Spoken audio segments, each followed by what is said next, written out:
All right, welcome everyone to ClearAdmit's Deferred Enrollment MBA event. I wanted to give everyone a chance to get settled in and join us today. I'm Graham. I'm the co-founder of ClearAdmit. I'm going to be your host today. While we're waiting, if you could go into the chat and send a message to everyone that tells us where you are, like what undergraduate institution are you attending? I guess if you're in a master's program already, you could indicate that instead. But yeah, let us know where you're joining us from.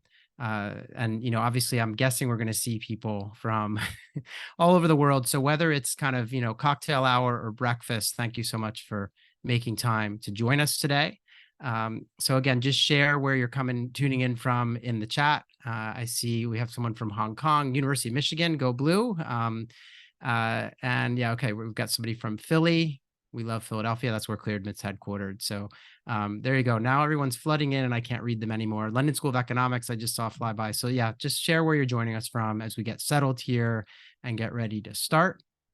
I'm really excited about this event because we're going to talk about deferred enrollment MBAs, which is just about the coolest way to get an MBA, I think, because it's something that didn't exist when I did my MBA. And so I'm excited to talk about this. And we have 4 amazing panelists. So I think we should probably just get started as people are jumping on here. So I'll make some introductions and then we'll get into all the questions that we have. Again, I'm Graham. I'm your moderator. I'm the co-founder of ClearAdmit. Going to try to mostly stay out of the way and maximize the time that we hear from our guests today. So let's introduce everyone. So first up, we've got Amy Bartel, and she is an associate director of full-time MBA admissions at Berkeley Haas. Welcome, Amy. Thank you. Yeah, it's great to have you. Next up, we're also going to hear from Gina Cacchetti, and she is Associate Director of Master's Admissions at Carnegie Mellon University's Tepper School of Business. Hey, Gina.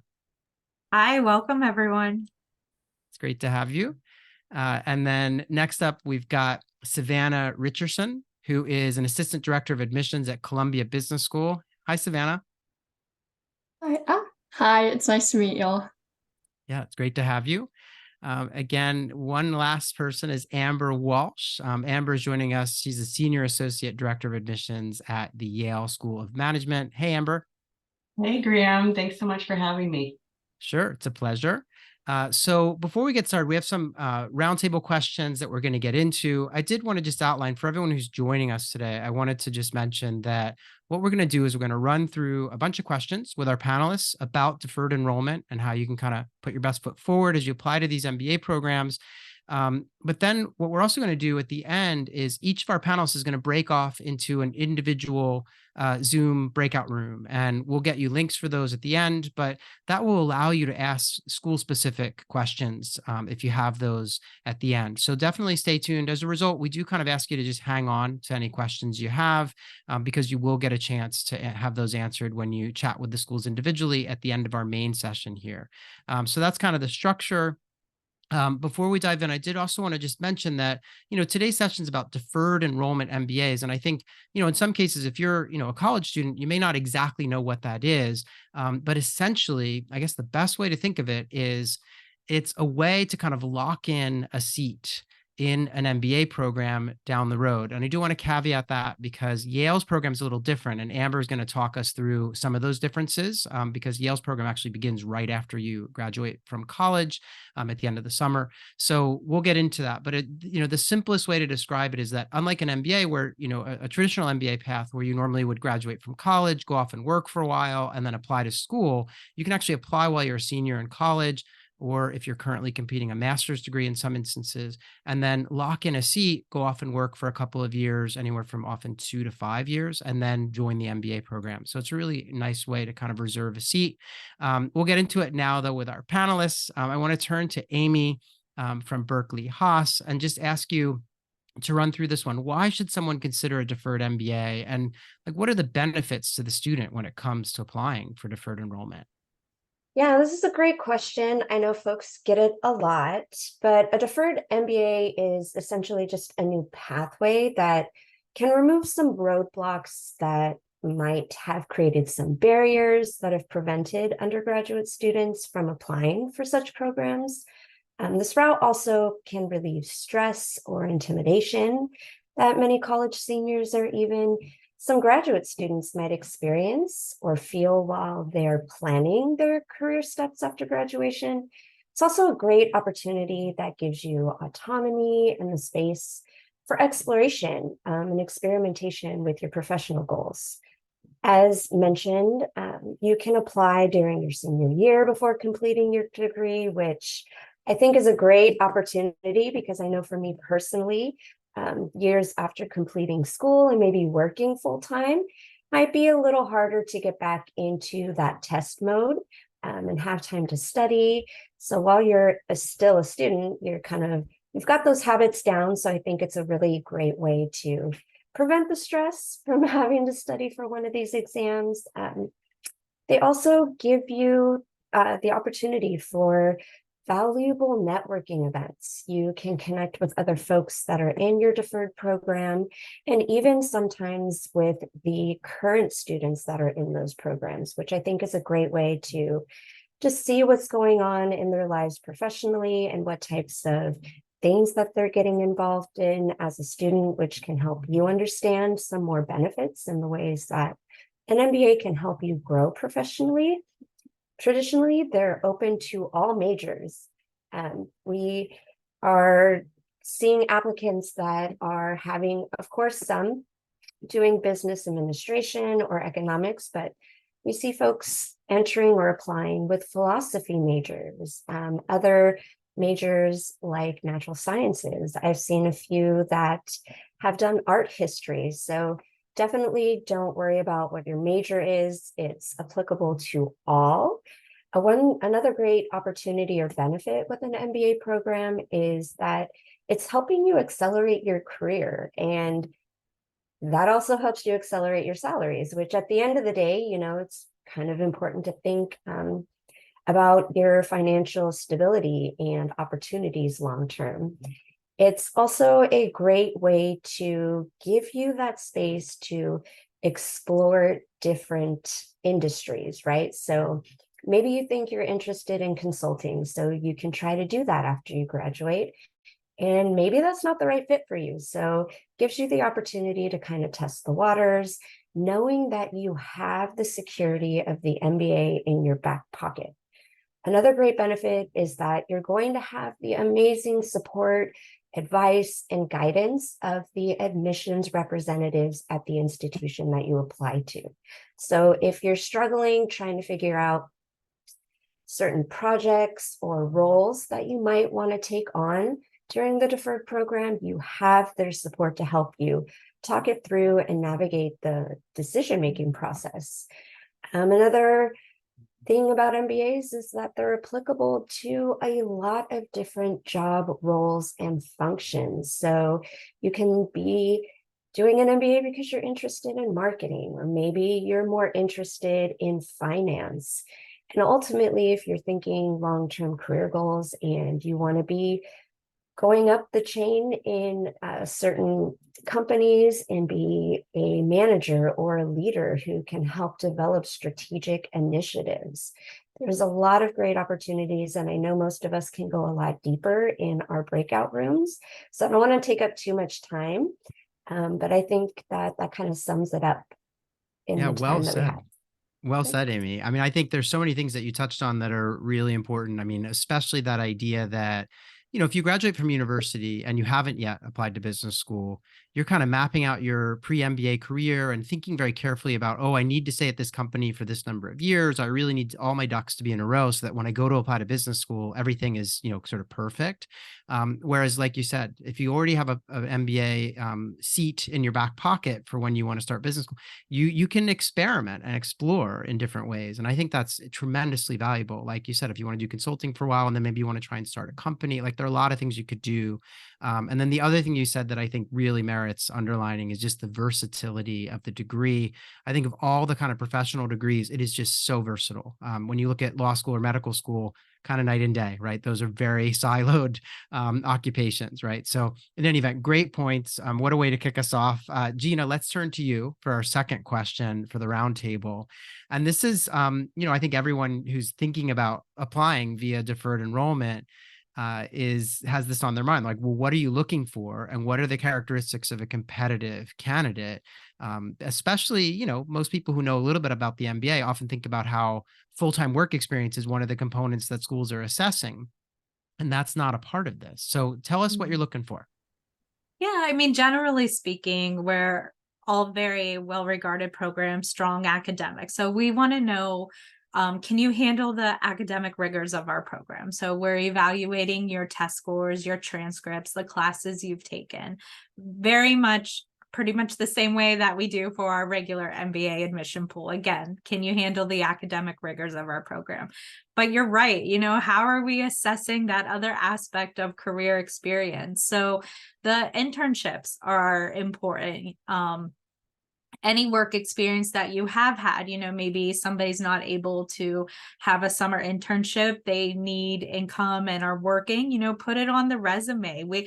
That's important to see, but also think about some campus opportunities, maybe through student organizations. Not necessarily you have to be in leadership role in every single student org, nor am I saying go out and join 10 different organizations. Find your interest, find your passion, so you can begin to build your network along the way as well.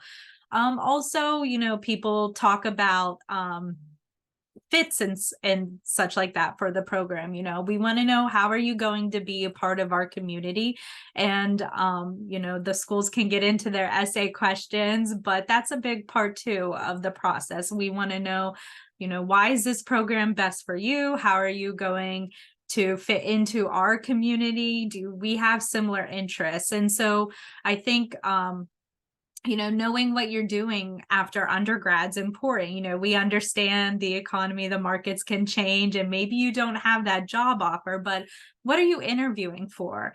What are you hoping to do after undergrad and the role that you're looking to obtain? And then from there, wanting the MBA and how that's going to help you will be much more clear once you get that experience. Yeah, well said. And I think we have a question later in the session specifically about outside activities and extracurriculars. And so we'll get into that too. I do think that, at the end of the day, my sense has always been that you all are looking to assess candidates' leadership aptitude, the impact that they have on the organizations that they're a part of, whether they're 5 years into their career or college students, right? And so, because when you're a college student, you can still be a part of something, whether it's a campus club or organization. And so, what mark have you left is probably a good question to ask yourself when you start to think about applying to these programs. Let's move on and hear from Savannah. We have another kind of general question here about letters of recommendation. Who should one be asking? Because again, when candidates think about business school, they often think, oh, I have to have a professional letter of recommendation. In fact, for most of you, for your typical, traditional MBA application process, you require that the letters are professional in nature and not like academic from professors. But here I'm assuming things are really different, right? So tell us who's appropriate. Yeah, so I think I'll start by saying it depends. Everyone's favorite answer to a question. Specifically for each program that you're interested in, we'll all have different requirements on what that might look like. So some schools might have one, and that can be a professor or someone who's overseeing you in a supervisory capacity in formal employment experience through an internship, for example, or it could be two, one from a professor and one from an intern supervisor or someone who has seen you in that supervisory capacity. That being said, since it does depend on the program, I think all of my colleagues on the panel can agree that we really don't care about title. We're purely interested in hearing from people who know you best. Individuals who can speak to how you work, who you are as a person. That is more helpful than any recommendation from someone with a very impressive title. So as long as you're choosing someone who knows you best, that's the best approach. But I will also say that ask in a timely manner, be respectful of their time. It's helpful to provide your resume, set up time to chat with them so they can really speak to your interest in a program. So yeah, that's the advice that I can offer on all things letter of recommendation. Okay. Yeah. And I just want to underline what you said about, sitting down with your recommender, whether it's a professor or an internship person that managed you or something. It's just so useful for them to know like where your head's at. What are you thinking about? Why do you want to go to business school? What are you hoping to do after college, et cetera? So those conversations are really worthwhile. So don't think of this as like a set it and forget it, where you put the recommender's name into the application and figure like that's it. They're going to get an email from the school asking for the letter, and you don't have to sit down and talk to them. I really think it's important to take that step and have those conversations. Amber, you've been really patient, and Yale's program is really different. But I still think this question applies because we're asking you, what should people do over the next few months as they get ready to apply? And I think there are probably some, college juniors or even underclassmen who are joining us today. And so even more broadly, like how should someone maximize their college experience if they're thinking about applying for some sort of either deferred enrollment or Yale Silver Scholars, where just so our audience knows, with Yale, you start immediately in the fall after you've graduated from college, and you do a year of core curriculum, and then you go off and work for a bit and come back. So it's a little bit of a different format, but the same idea in terms of really helping you to kind of speed your way through into management education. But yeah, Amber, what should people be doing to kind of maximize their chances? Well, I think already all the participants that are on this call right now are taking the best step forward in terms of just doing the basic research and learning about the schools, learning about the process. Each of our schools is slightly different. As you mentioned, so for Yale, you're starting immediately after undergrad. So the question is like, where are you in terms of your thinking and of your career? So folks that are coming to Yale, you kind of have to have a pretty solid idea of what you want to do next, right? So you're going to jump into that pretty quickly. Whereas a deferment program, you have the option within the next couple of years to start the MBA. So, thinking about where you are and really doing kind of that thinking is really important at this process, and researching the different schools. I think on a very practical note, as Amy mentioned before, take that test now. You're already, the GRE or the GMAT. If you're considering even a joint degree, you might want to consider the GRE. And all of us take both the GMAT and GRE and accept those or welcome those. So taking that while you're still in that learning mode, still ready to do that.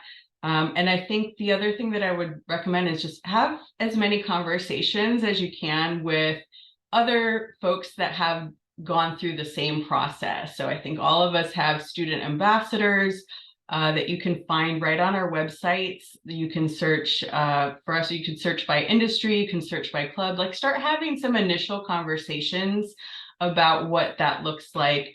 And what the culture of the school is like. You want to be somewhere where you feel that you belong, where you like the culture, where it's really feeding your expectations of what you want to have out of your MBA experience. And I would also say, do the research in terms of the resources that will be made available as a deferred student. So you may have access to the Career Development Office. In terms of even finding those earlier jobs, you may be part of a cohort where you're going to be able to network and be connected with current students even while you're working. So look at all of those nuances and see what feels good. If you have the ability to travel to these schools, I'd highly recommend it. And for the juniors that are in the audience, I would also say if you're the art history major and we would love to have you, you might want to consider just maybe taking a stats or probability course, something like that, just to put a little bit of quantitative rigor into that space. Most of us do not require that, but it's always nice to have. And again, you're already in that academic environment, so it might be a good idea to take a class like that now. Okay. Yeah. Super helpful. I feel like I love all this name dropping of art history. That's what I happened to study when I was an undergrad. And I paid dearly when I went to business school because I needed to do exactly what Amber just said. In fact, I I had to take a stats class and an accounting class before I could start business school.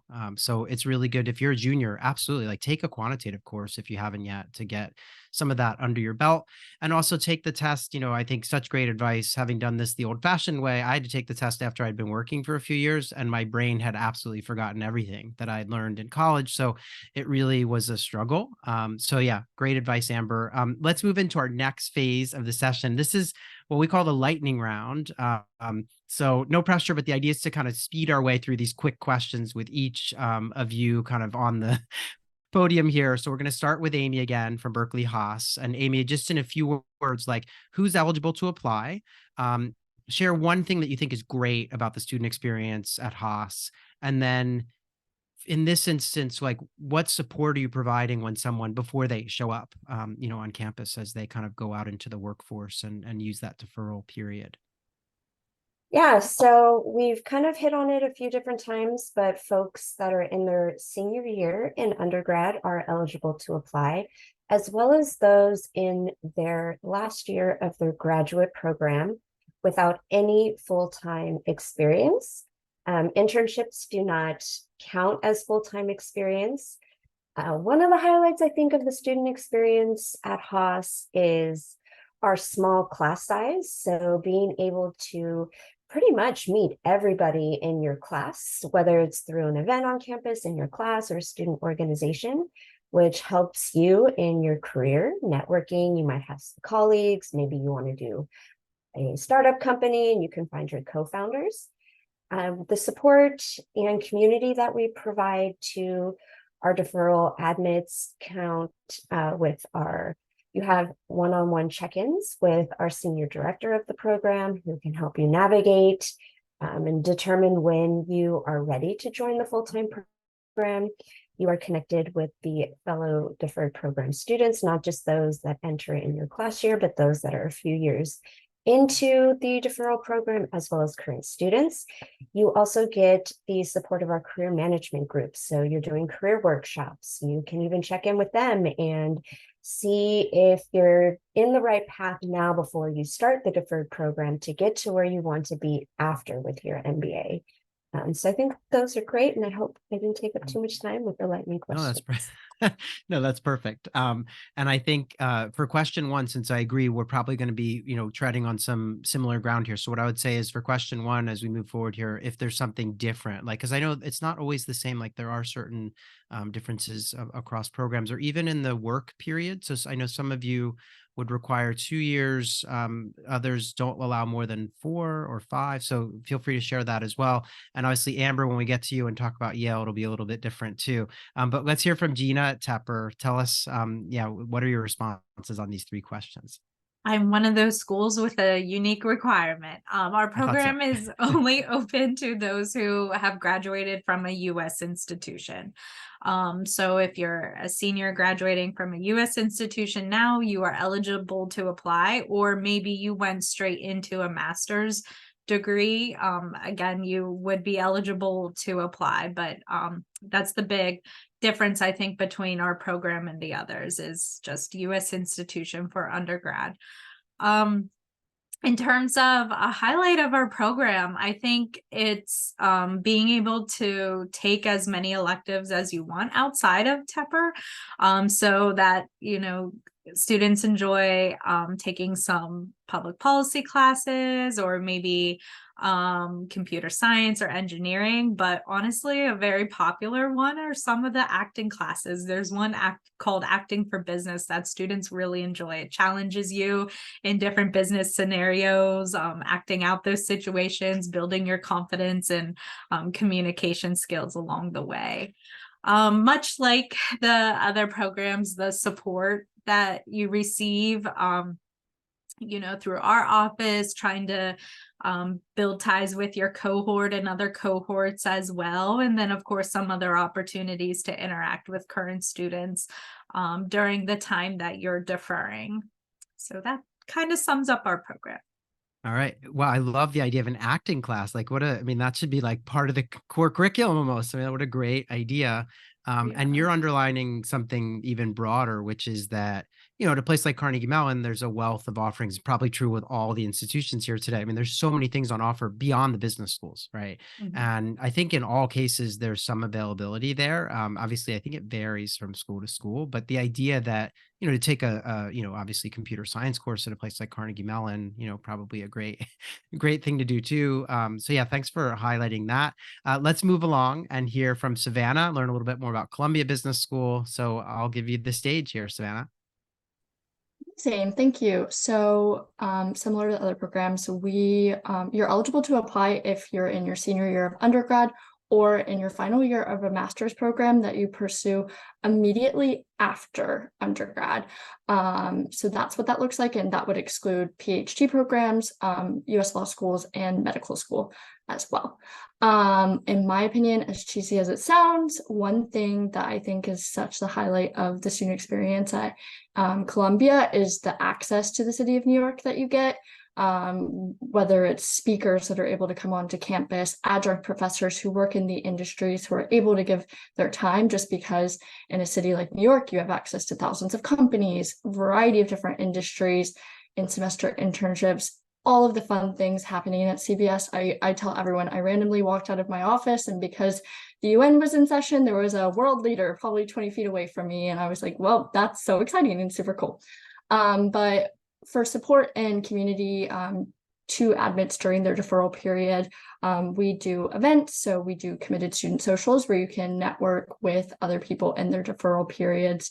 We had an event last spring with the Career Management Center, and we send out newsletters. And my colleague Susanna and I, not confusing at all with our names, we also serve as advisors. So if you have questions when you're in your deferral period about what to do next, when you want to come, we're resources in that regard. So that is kind of what that looks like from the CBS side of things.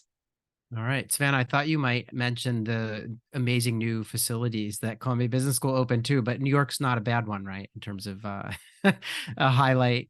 All right, so Amber, I want to give you the stage, and I know I think you should maybe outline a little bit about Silver Scholars because it's different, and there isn't a deferral period right after college, although there is an internship period or in between years 1 and 2. So take us through it. Okay, great, thanks.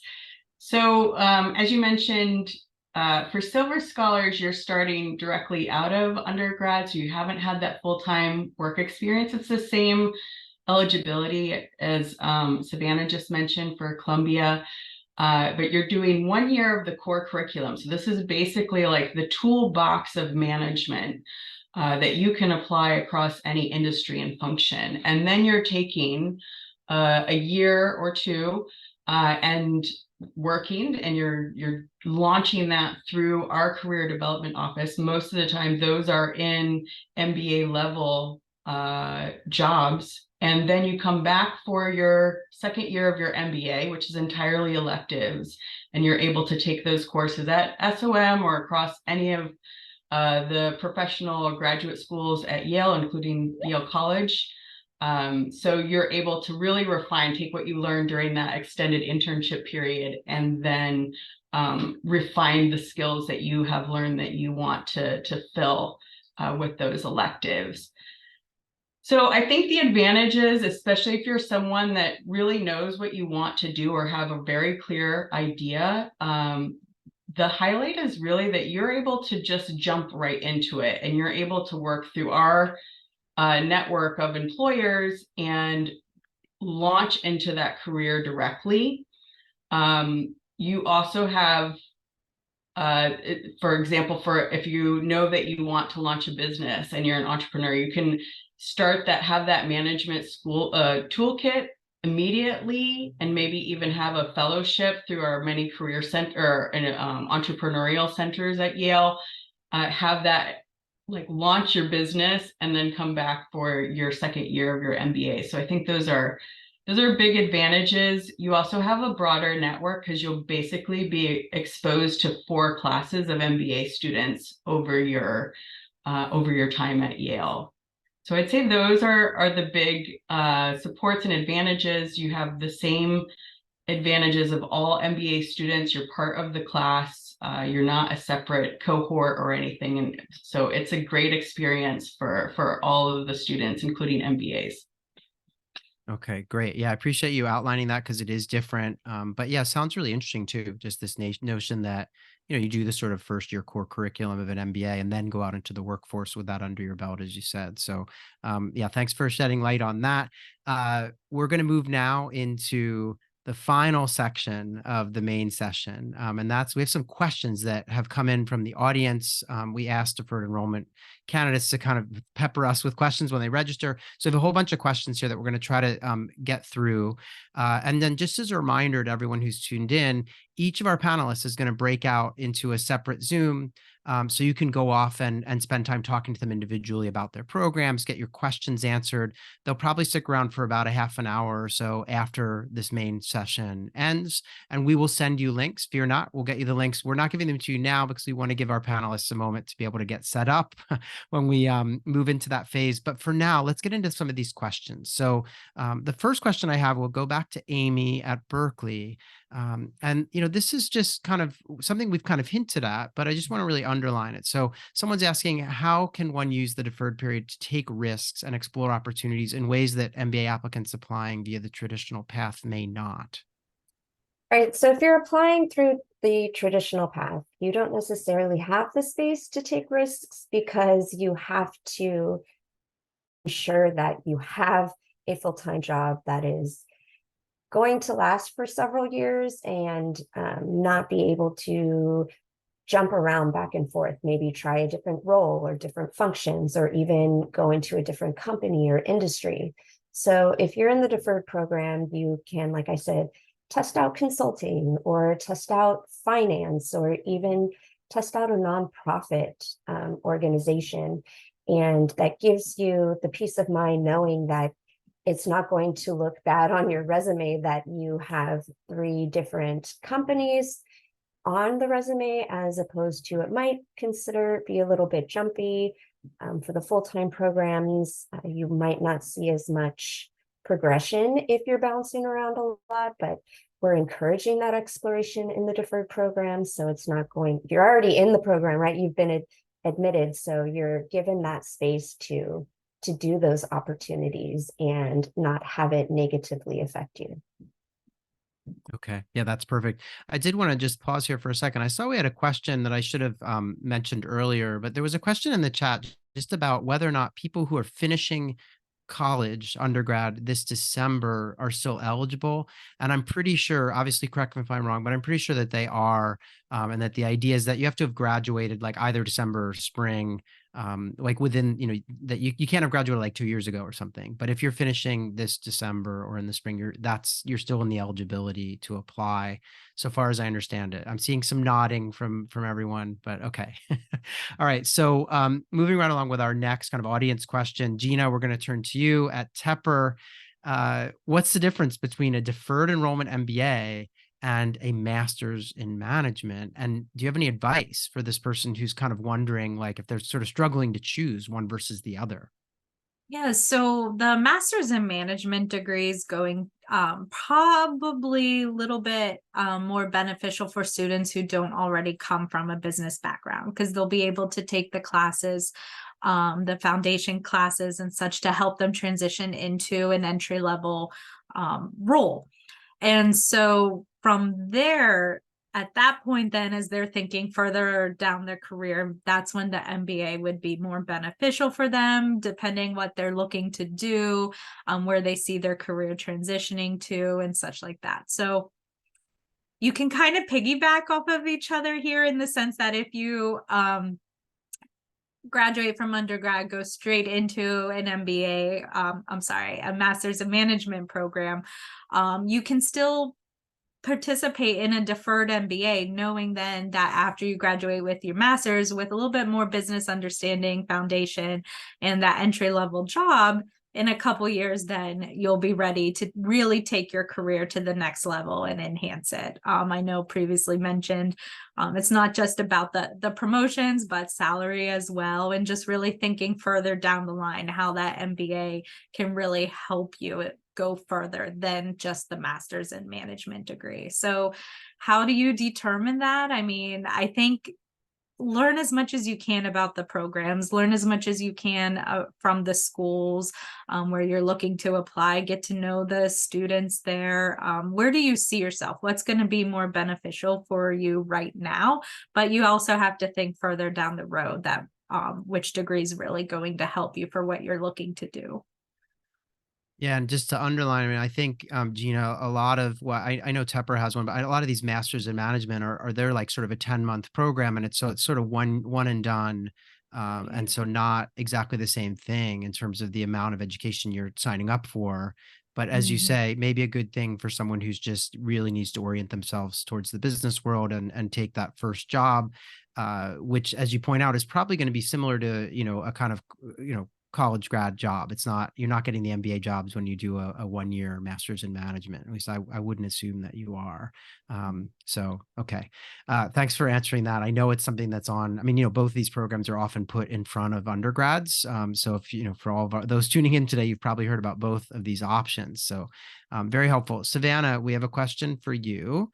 And this is an interesting one. So do you have any advice for candidates from overrepresented groups? And so I'll let you make of that what you will, but yeah, what do you say to this one?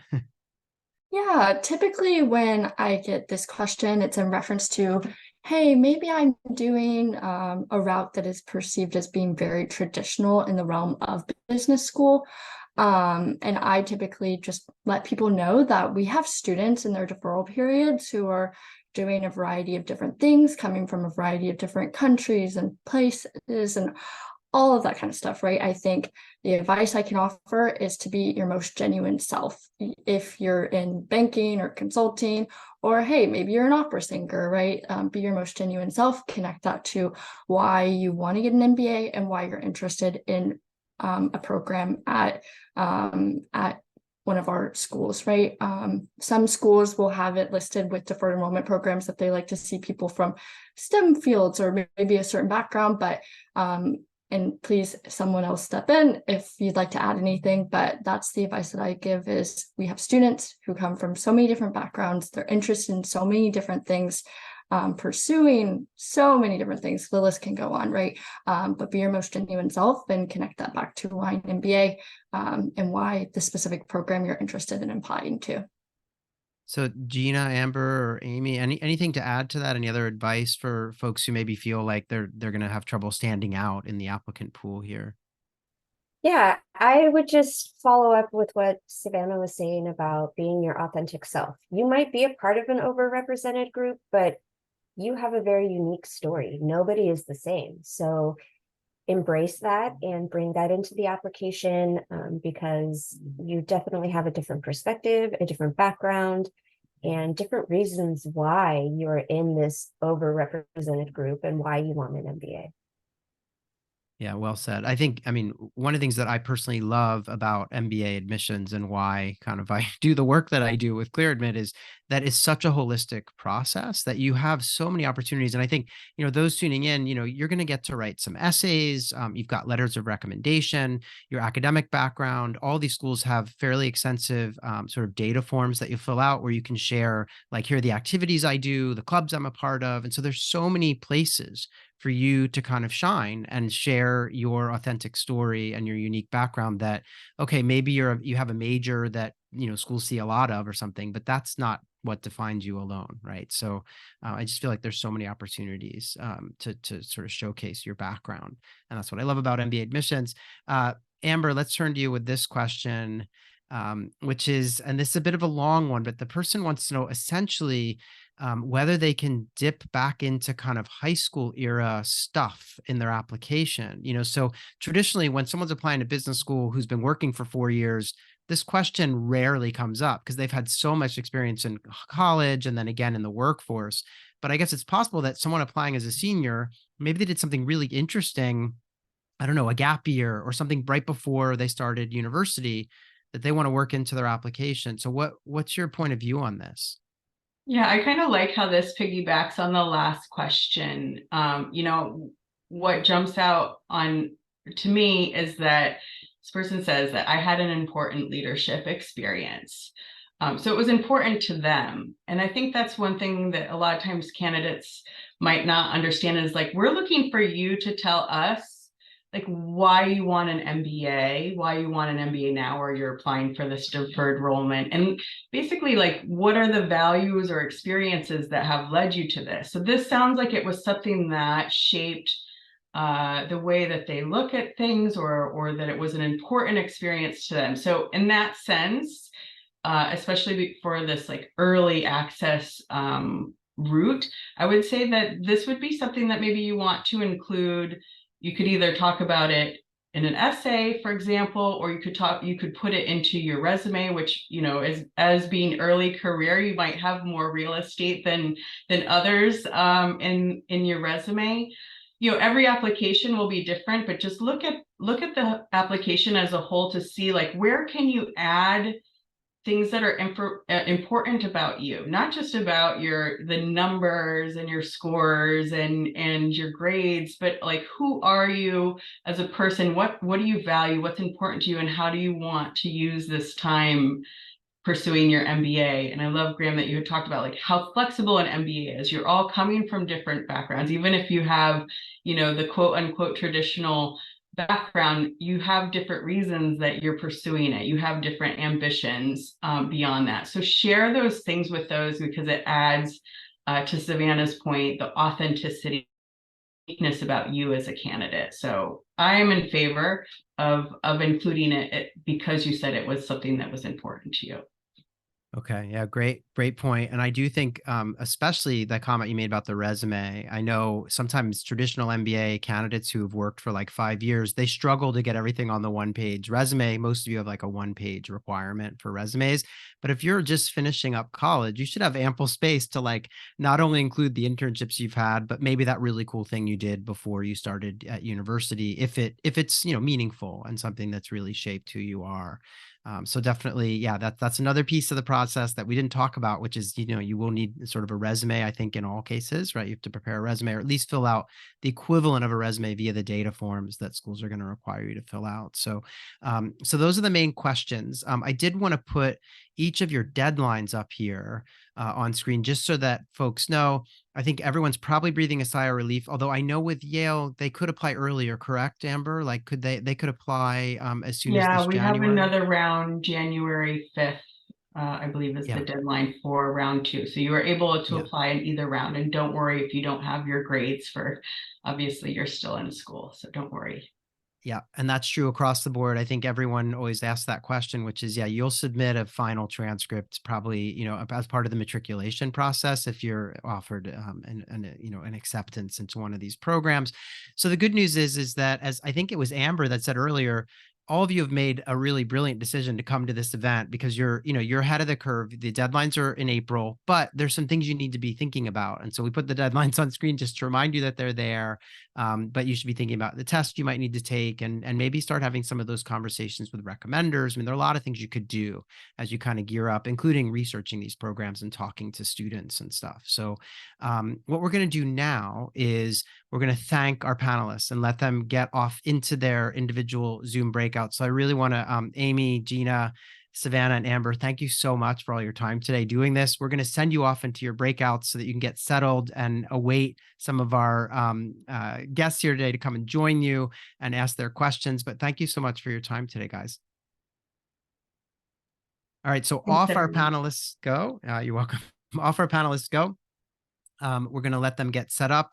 Obviously they're excited to spend some time with you. So, and another great, you know, piece of admissions advice here. If you're interested in any of these programs, like go over to their breakouts. We'll get you the links in a moment. You'll actually get an email with the links, and we'll also post them in the chat here. But definitely what you can do is you can bounce in. If you want to talk with Amber from Yale, you can bounce into her room, get a question answered. And then when you're done, you can bounce off and go and chat with Amy or Gina or Savannah, depending on which program or programs you're interested in. So while we're waiting for them to get set up, I just wanted to remind everyone that Over at clearedmit.com, we have something called ClearedMit Plus. It's free, so I'm not selling you anything, but ClearedMit Plus is like a whole suite of additional admissions information and advice that you can get access to just by registering on our website. So join our community. Candidates love it. It's just such a great way. We have it's something called the Admissions Academy, which has videos that teach you about applying to business school. They're like 10-minute videos on every possible topic, from interviewing to essay writing. We also have a ton of data on historical outcomes in terms of what happens when people apply to school with certain numbers, like what happens with someone with a certain GPA and a test score. So look at that stuff. We do a monthly private webinar series for our members. So sign up. It's totally free. You can do that on the site. And I also want to make a small plug for our podcast, which airs every Monday, where we also talk about all things MBA admissions. Very useful way to kind of just stay abreast of everything you need to know to be successful. And then one other thing is that we're doing some panels about masters in management later this month. So we've got, I think it's November, I want to say 29th, and then again on December 6th. We're going to be sitting down just like this, but with schools who are promoting their masters in management. So again, a slightly different track, but again, it's eligible. If you're a college senior, you could be applying to masters in management as well. So please join us for that. You can sign up on our website. We're going to be meeting with a lot of great schools who have those programs. But again, thanks everyone for taking part. The links are going to be placed here in the chat, and you also, again, will have them in your email inboxes. So go hang out with the schools now. Thank you so much for joining us. It was a pleasure hosting this, and I wish you all the best of luck with the rest of your kind of college career and with your applications if you apply to deferred enrollment.